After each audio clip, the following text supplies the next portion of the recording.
Christmas film drama on BBC1 as a schoolboy is plunged into the chaos of war.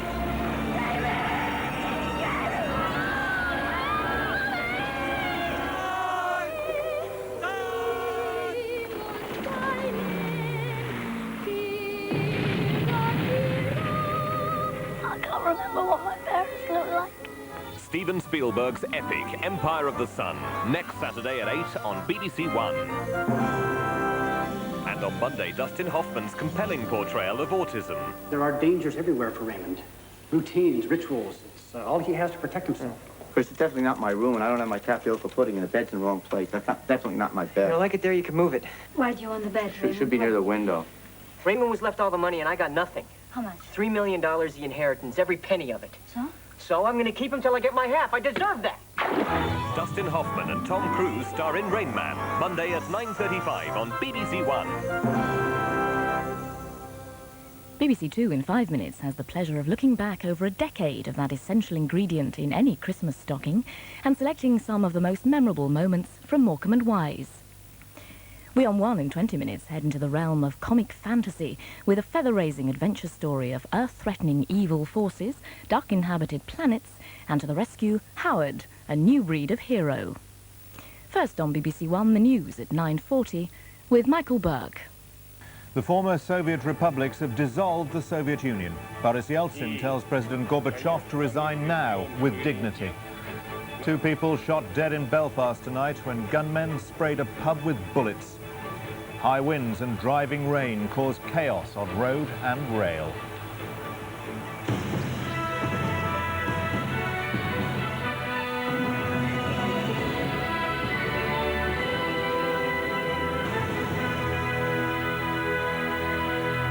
Good evening. 11 Soviet republics agreed to form a new Commonwealth of Independent States today and consigned the Soviet Union to history. They abolished Mikhail Gorbachev's job as president. At their meeting at Alma-Ata in Kazakhstan, they agreed that the Russian president, Boris Yeltsin, should be the key figure in controlling the huge Soviet nuclear arsenal. But they left many military and economic questions unanswered. Boris Yeltsin flew into Alma-Ata in buoyant mood. He had come to bury the Soviet Union and to build the new Commonwealth. Much to his pleasure, 11 republics turned up in all. That's far more than President Gorbachev had managed to gather together. Today, only Georgia was absent, though even it sent observers. The 11 took part in a signing ceremony that makes them all co-founders of the Commonwealth, first devised a fortnight ago by Russia, Belarus and Ukraine. This will not be a single state, rather a collection of individual independent countries, which hope they'll now get international recognition, perhaps within a few days. They will still be bound together by a network of political and economic agreements, but with 11 signatures and a round of applause, the Soviet Union had ceased to exist. Afterwards, the leaders congratulated themselves and then announced that they'd appointed the Soviet Defense Minister, Yevgeny Shapashnikov, who was in Alma-Ata today, as temporary commander-in-chief of what was the Red Army. The 11 explained at a news conference that a final agreement on who's now in charge of the armed forces has been put off until December the 30th, when there'll be another meeting in Minsk. But the 4 republics with nuclear weapons did sign a separate agreement today, which lets Boris Yeltsin decide if and when to use them, though only in consultation with the other 3. There is therefore still some confusion, and this was a slightly shambolic start to the Commonwealth, especially when the Ukrainian president couldn't get his microphone to work.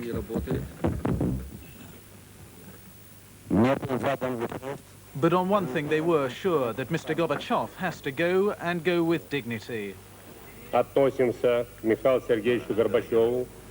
We respect Mikhail Sergeyevich, and we want to stop the tradition that began in 1917, when every former state leader ended up being considered a criminal. They may not consider him a criminal, but they have effectively sacked Mr. Gorbachev. Today they sent a message by telephone to the Kremlin, telling him that the Soviet Union and his presidency were now no more. But they did thank Mr. Gorbachev for what they called his great and positive contribution. Ben Brown, BBC News, Moscow. A few minutes ago, I spoke to Ben Brown in Moscow and asked him what Mr. Gorbachev's position is now.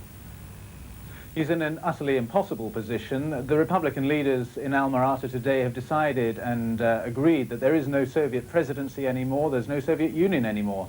So even if Mr. Gorbachev wanted to hang on, really he couldn't. There isn't a job for him to do. His spokesman today was hinting that we could expect an announcement from Mr. Gorbachev as to his resignation perhaps early next week. I would guess Monday or Tuesday, perhaps Wednesday.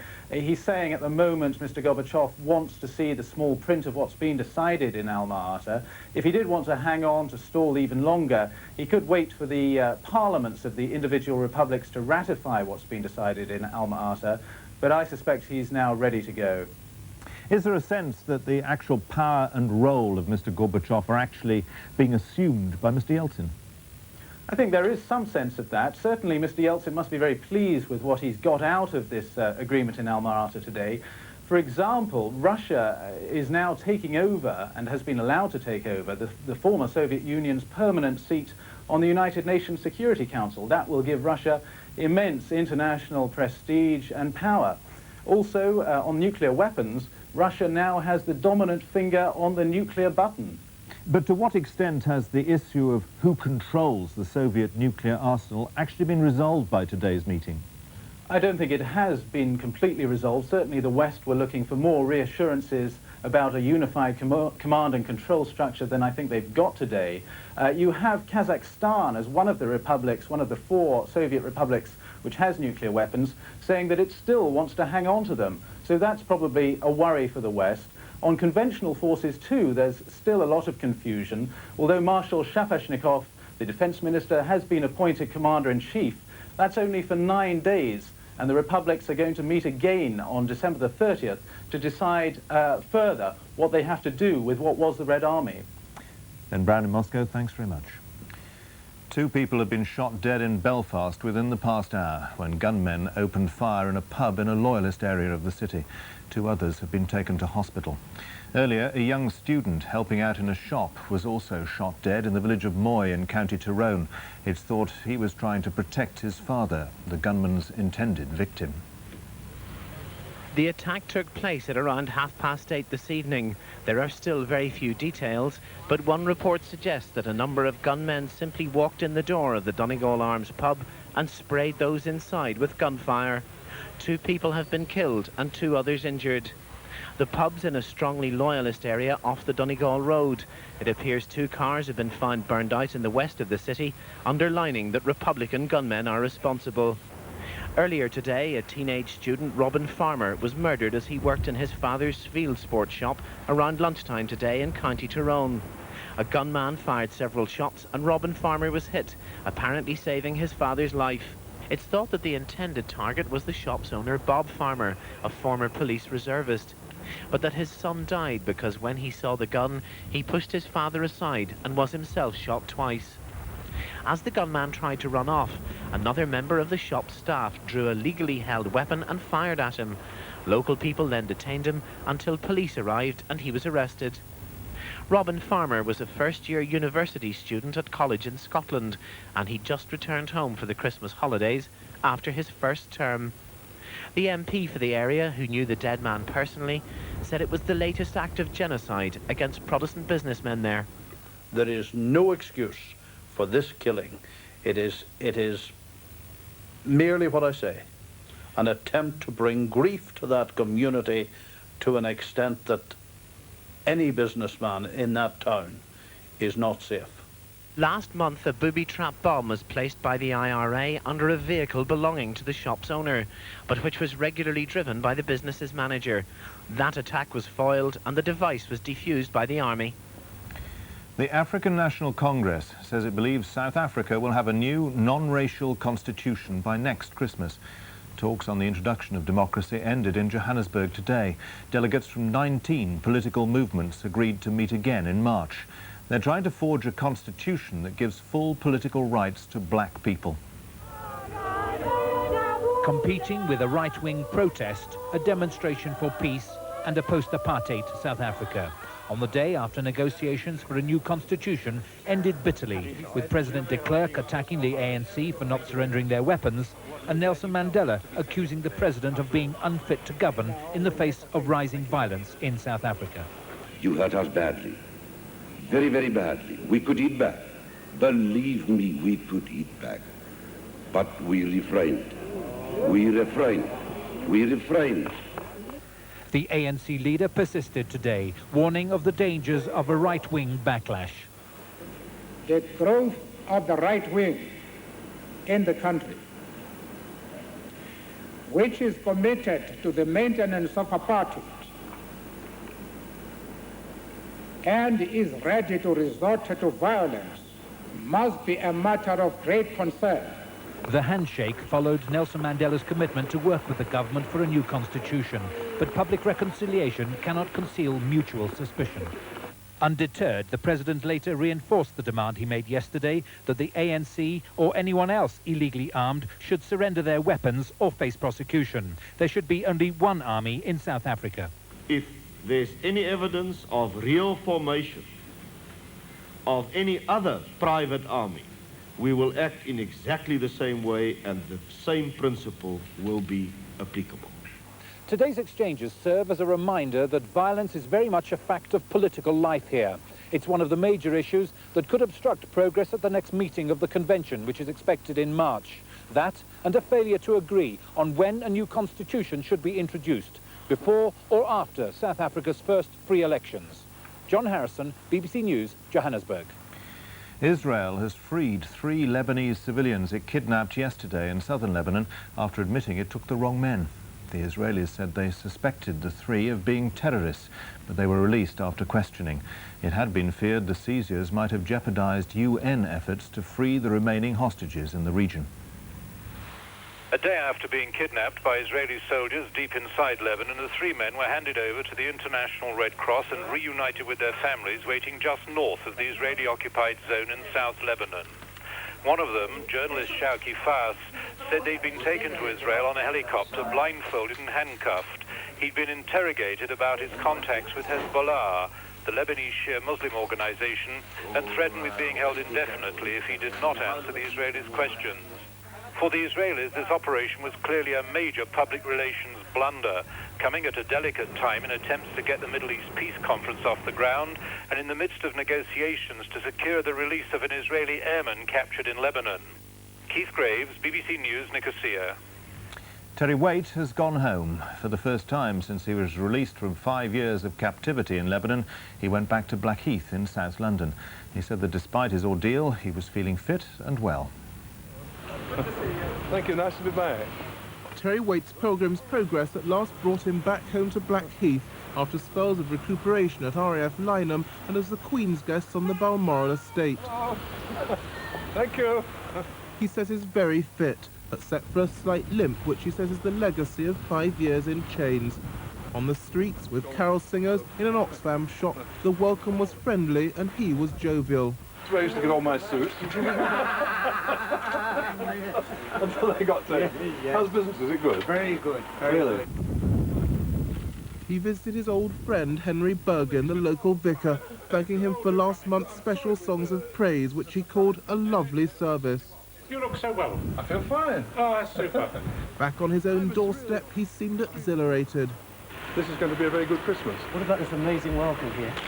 It's an amazing welcome, yeah. And I think one couldn't be coming back to a better part of London. If you want to see London at its best, come to Blackheath.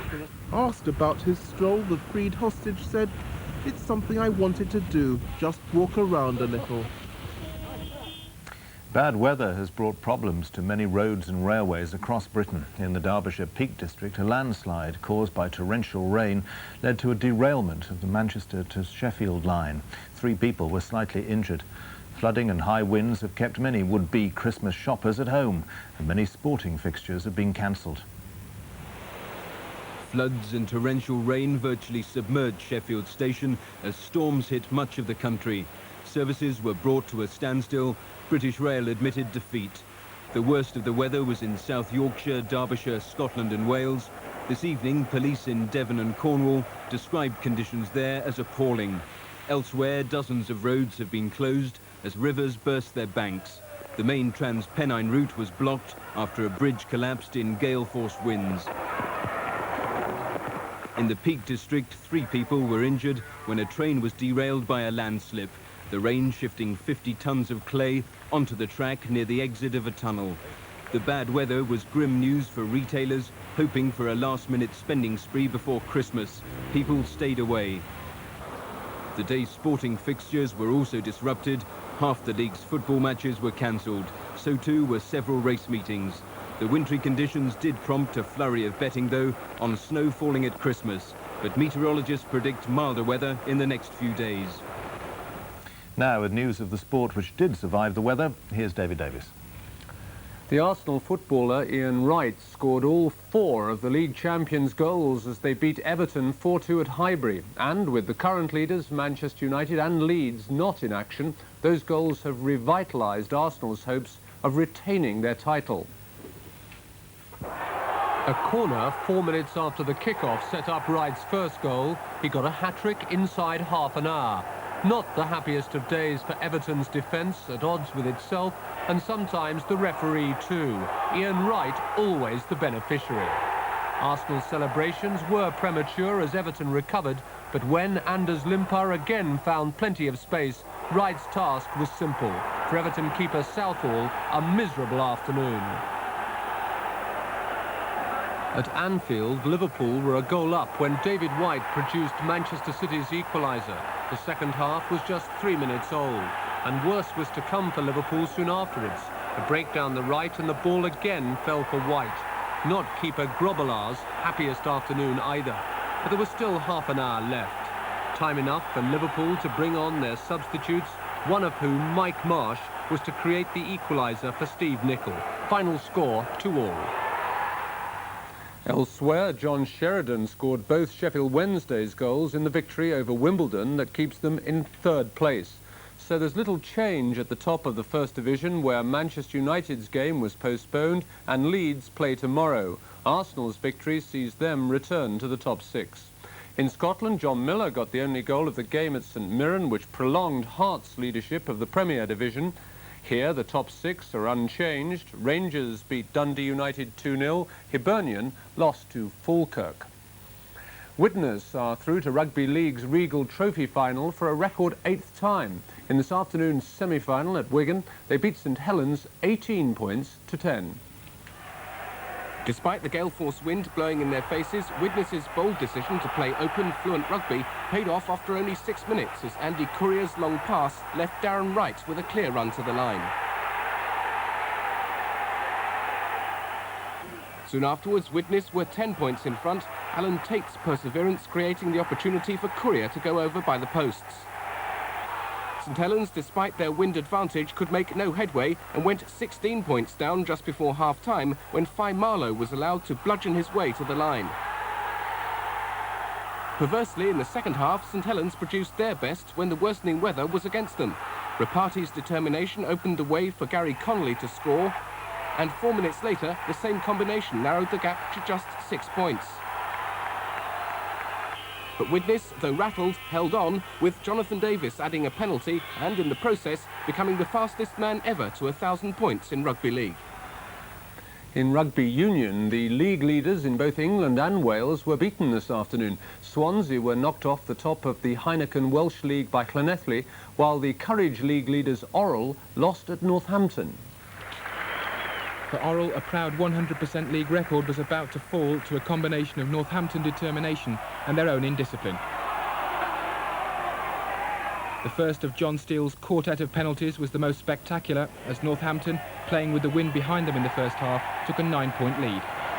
Orrell, beaten here in the Cup last season, rarely threatened the Northampton line, and when they did manage to get close, the Saints' cover proved more than adequate.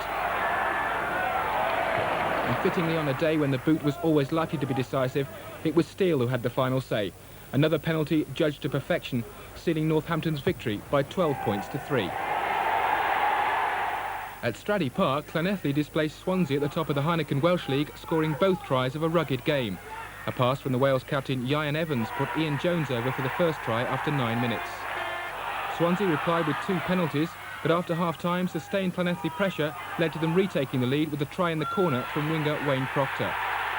Then, in the dying moments, the English-born scrum half Rupert Moon, who this week pledged his international future to Wales, sealed the Scarlets' 10th successive victory over Swansea. Llanelli the winners by 11 points to 6. And that victory puts Llanelli a point clear of Swansea. Pontypool stay third after beating the champions Neath, while Newbridge move up to fourth after thrashing Maesteg. In England...